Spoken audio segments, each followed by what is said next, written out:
Hi friends, ഇന്ന് നല്ലൊരു crispy റവ ദോശ ഉണ്ടാക്കിയെടുത്താലോ. ഇത് ഉണ്ടാക്കാൻ നല്ല ഈസിയാണ്, അതുപോലെ തന്നെ നല്ല ടേസ്റ്റും ആണേ.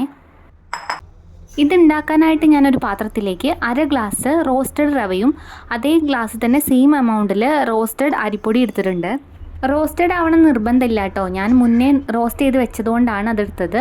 പിന്നെ 1/4 ഗ്ലാസ് ഗോതമ്പ് പൊടി എടുത്തിട്ടുണ്ട്. ഇനി ഇതിലേക്ക് ഒരു സവാളയുടെ പകുതി, പിന്നെ ഒരു പച്ചമുളക്, ഒരു ചെറിയ കഷ്ണം ഇഞ്ചിയും കൂടെ നല്ല ചെറുതാക്കി അരിഞ്ഞിട്ട് ഇതിലേക്ക് ഇട്ട് കൊടുക്കാം.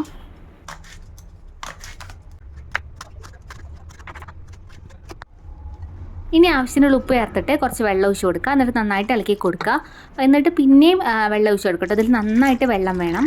നമ്മുടെ സാധാ ദോശയ്ക്കുള്ള അതേ കൺസിസ്റ്റൻസി അല്ല, മോരും വെള്ളമൊക്കെ ഉണ്ടാക്കുമ്പോൾ ഉണ്ടാവില്ലേ, അതുപോലെ ആവണം.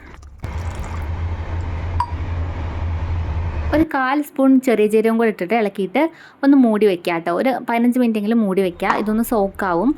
15 മിനിറ്റ് കഴിഞ്ഞ് തുറന്ന് നോക്കിയാൽ പിന്നെ ഒരു കട്ടി പോലെ ആയിട്ടുണ്ടാവും.